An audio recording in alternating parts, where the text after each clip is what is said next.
is In Depth with Larry Flick on Sirius XM. So, Chris Colfer's here, and it's so good to see you. Oh, thanks for having me. There's so many different things I wanted to say, but it's really just mostly really nice to see you. Oh, likewise. You look really fit and healthy, and thanks. Like life is treating you well. I try. I work out. I'm not sure it's working out, but no, thanks. it is working out. You look good. Thank you. Dude looks good. Chris, of course, you know him as a performer, but he's also become perhaps almost more famous as a writer, as a New York Times best-selling author. It depends on how old your kids are. Basically.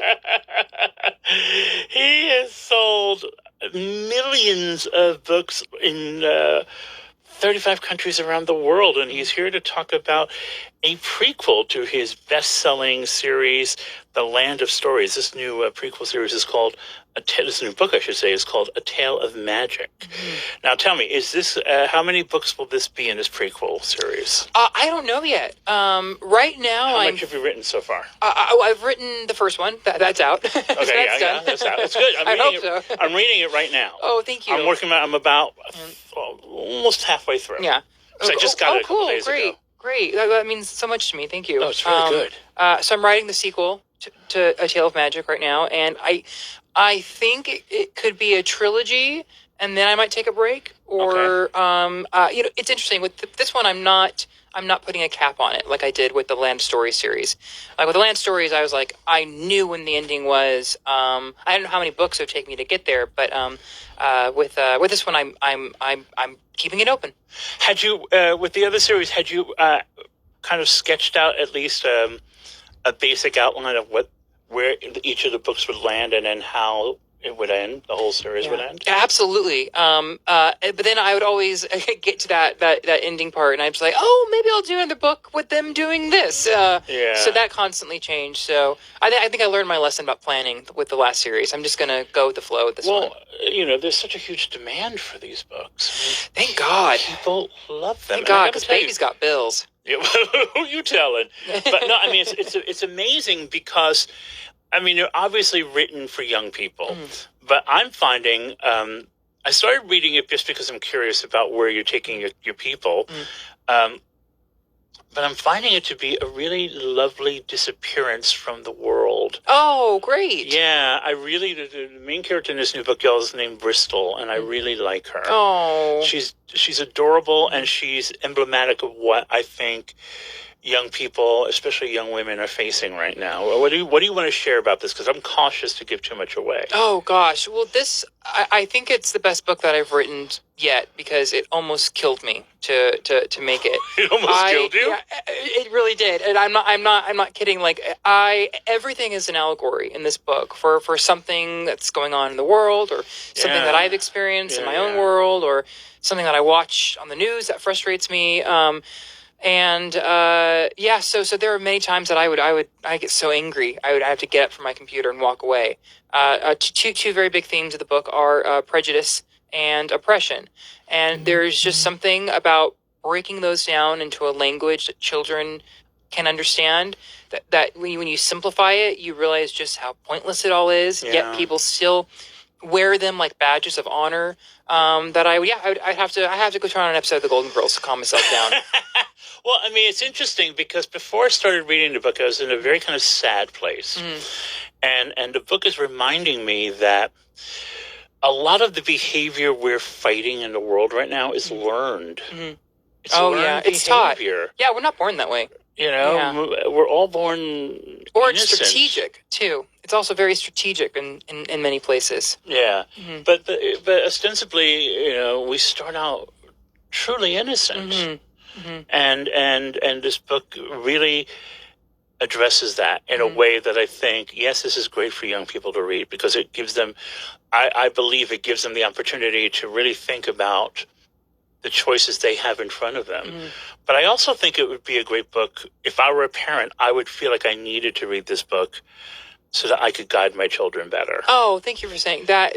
And that's one of the biggest reasons why I wrote this book. Was one of the greatest compliments I've been given about the Land Story series is how many parents is being told how many parents read them. Read the series to their children, and what a group activity it is. And teachers, too. Teachers use my books to teach in classrooms. So I was very, very compelled to write a book that they could use as a reference and as a talking point to teach kids and help them through what's been going on in the world today. So how do you maintain a degree of sanity when you're constantly disappearing into these worlds? I don't. Because you're talking a little while about needing to break away and go watch Golden Girls. So it's something I was already wondering. Like, you're a very vivid, immersive writer. If you're really paying attention to the words on the page, you disappear. The reader disappears into this world. It's like falling down a rabbit hole. Oh, thank you. So tell me about your life when you're writing. Oh gosh, it's when it's good, there's nothing better. When it's easy and the words are flowing, it's great. But it can be really hectic too. It can be a lot of long sleepless nights. I'm a pretty big procrastinator, unfortunately. Trying to work on that.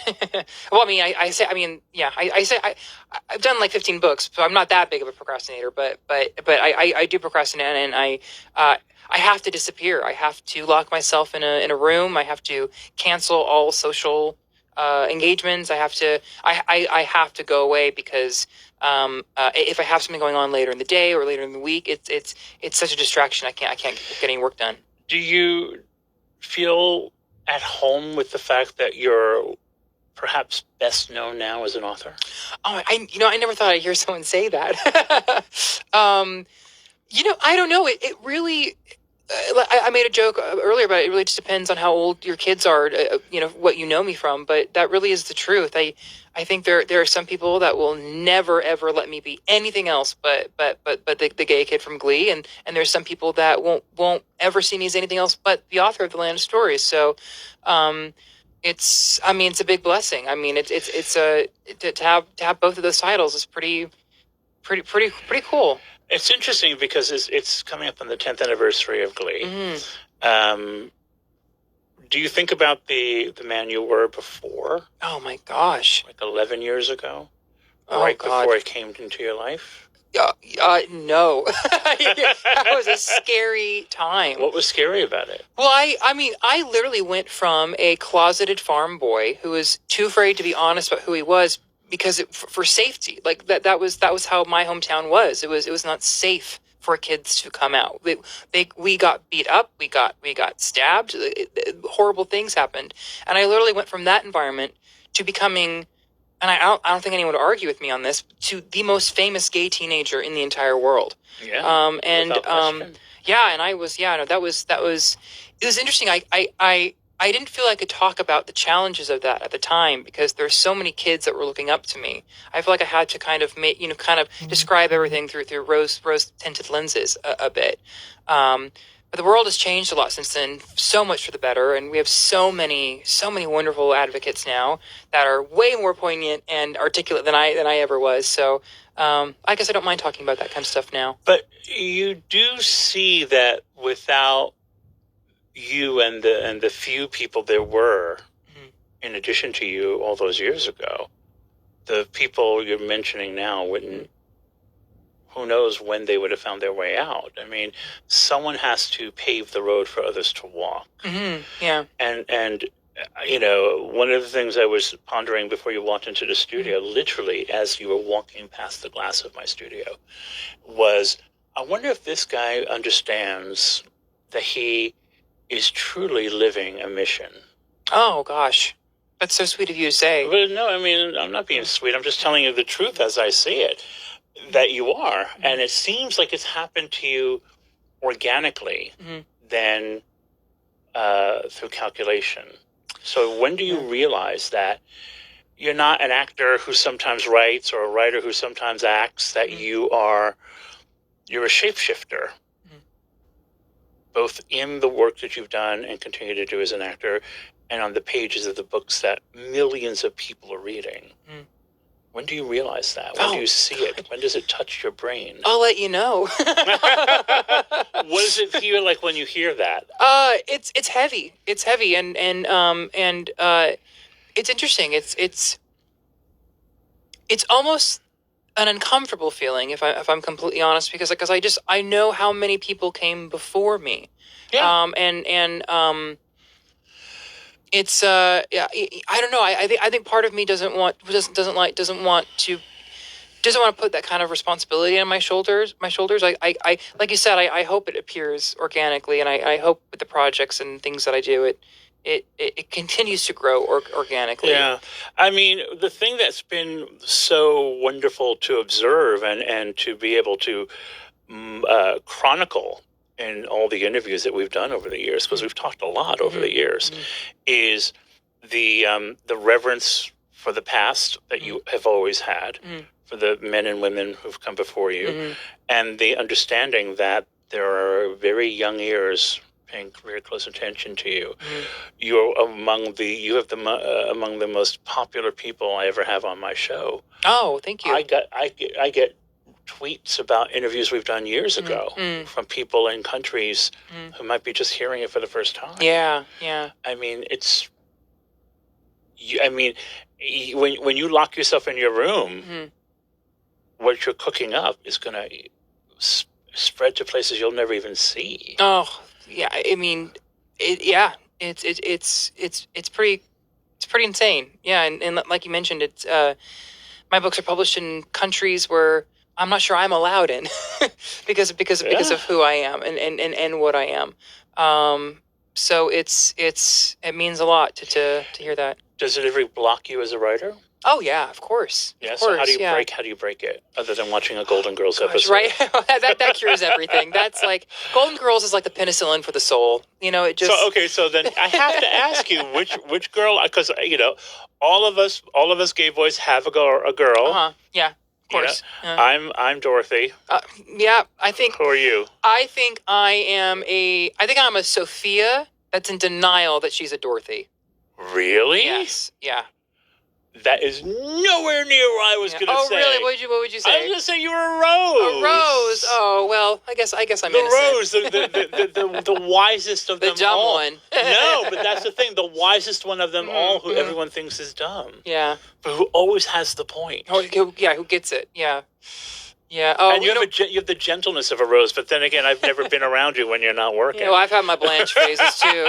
Well, we all want to be Blanche. We all want to be Blanche. Just like we all wanted to be Samantha on Sex and the City. Right. Until we realized that neither of them really got off as much as they said they Not would. at all. No. Samantha always had the pie in the face. Yeah. And Blanche was always lying, I think. Yeah, exactly. Yeah, right. I noticed that depending on which friend group I am, my role changes. Like in this friend group, I'm definitely a Sophia, and that other friend group, I'm definitely the Dorothy, and sometimes I'm the gay guy that got cut from the pilot. Oh my God, remember him? Oh my God, remember serving them drinks? Yeah. What was his name? I can't remember. Oh, it was like. No, Salvador was Sophia's husband. I can't remember what his name was. Salvador was yeah. It'll come to us after we're not talking anymore, but we'll tweet each other or something. We'll do it, yeah. So who are you in 25 years? Oh God. Geez, that's such a wow. I don't know. I mean, I didn't think I'd live this long. I'm 29 now. I don't know. I hope I'm oh geez, I hope I settle down a little bit. I hope I calm down, and I hope I'm happy. But I've always kind of seen myself as one of those like old lady lounge singers, like that's just telling people about how the industry. They used to give me the uppers for my downers and my kind of a guy. Debette Goldry, that's who I think I'm going to be in 25 years. See, it's funny. If I were to look into a crystal ball, I would predict that you're going to continue writing, but I feel like you're going to become a Broadway star. Oh, that's I think an option. I see you as like being like a new generation Nathan Lane. Oh, cool. I feel like you just have to get old enough for it to happen. Yeah, because you're 29. You look about 19. God bless you. That's why I come back. I do. And you should ride that for as long as you can. I know. It worries me sometimes. Don't know. 'Cause- No, because one day you're going to wake up and you're going to realize your face just dropped. yeah. Take it from me. Yeah. In the meantime, thank you for coming to visit. Oh, thank you so much for having It's me. really nice to have Thank you here. Chris Colfer's book is called A Tale of Magic. It is so beautiful. I can't wait to finish reading. I'm going to go get on the train, go home and read it. So Oh, hope you enjoy the rest of it. until next time, this is Sirius XM.